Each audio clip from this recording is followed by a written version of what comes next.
Assalamualaikum warahmatullahi wabarakatuh. Salam sejahtera untuk kita semua. Saya Dr. Aulia Ulfa, dokter umum di RSUD Siti Fatimah Az-Zahra, Provinsi Sumatera Selatan. Salam kenal.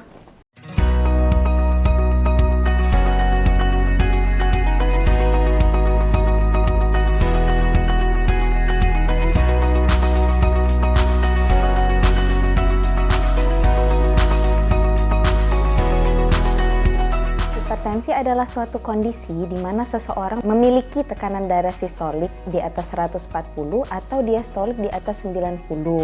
Gejala yang umumnya dimiliki itu seperti nyeri kepala, pusing, mudah lelah, susah konsentrasi, ataupun lainnya. Akan tetapi, hipertensi ini juga sering tidak memiliki gejala sehingga beberapa orang baru menyadari bahwa dia memiliki hipertensi saat sudah terjadi komplikasi.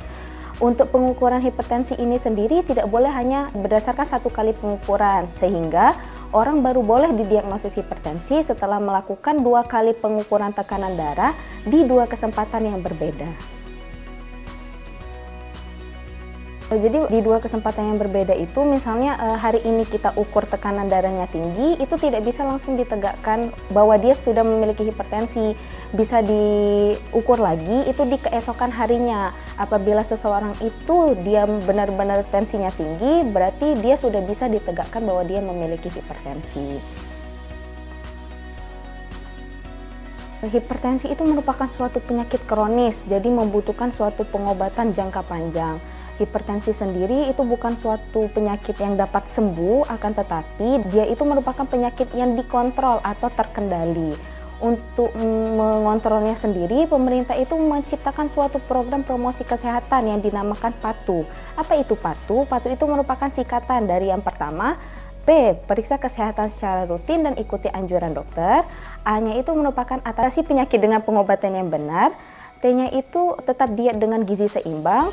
U-nya upayakan aktivitas fisik yang aman dan hanya hindari alkohol, merokok, dan zat karsinogenik lainnya. Selain perubahan pola hidup, pengobatan juga diperlukan. Karena apa? Karena hipertensi itu juga membutuhkan obat-obatan.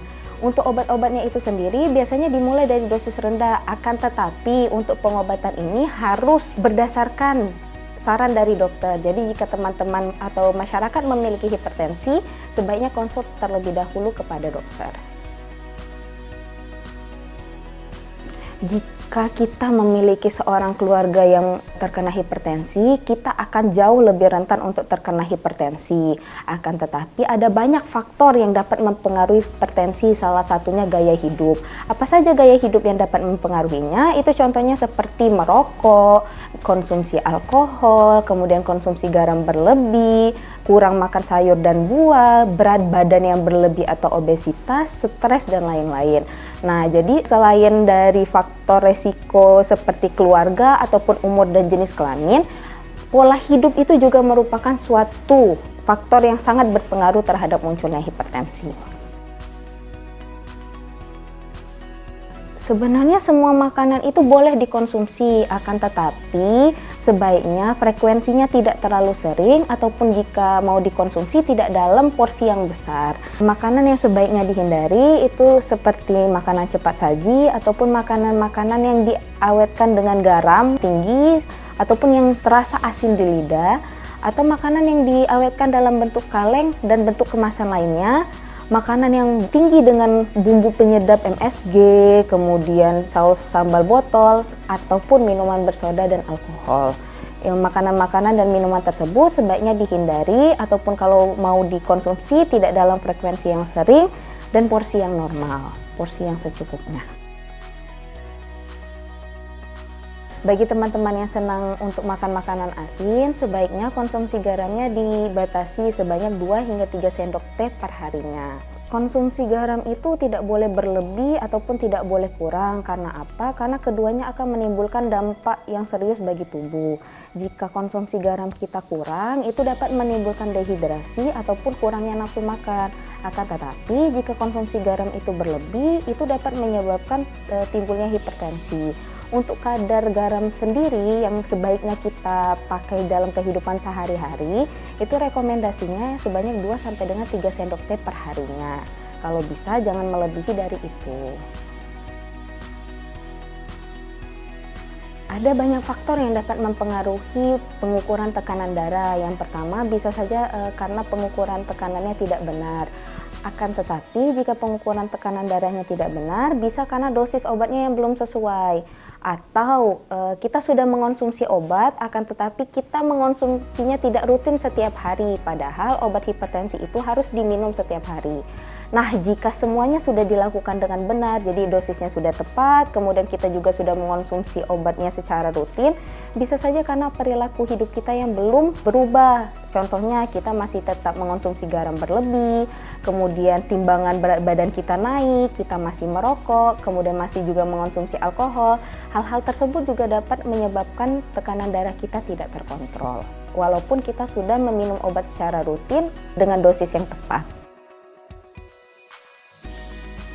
Tentu saja tidak. Karena apa? Karena bisa saja tekanan darah kita normal hari ini, saat kita berhenti minum obat, keesokan harinya tekanan darah kita melonjak tinggi. Karena apa? Karena tekanan darah itu suatu hal yang tidak terkontrol. Oleh karena itu, jika kita sudah normal tekanan darahnya, harap dikonsulkan ke dokter untuk mendapatkan pengobatan tata laksana lebih lanjut bagaimana sebaiknya konsumsi obatnya. Jadi dari pemerintah sendiri itu ada program untuk mencegah hipertensi yang dinamakan dengan cerdik. Apa itu cerdik? Yang pertama cek kesehatan secara rutin. Kita sebaiknya mengecek kesehatan baik itu tekanan darah, kadar gula, ataupun berat badan minimal 1 kali sebulan. Pengecekan ini bisa dilakukan secara mandiri ataupun di fasilitas kesehatan terdekat.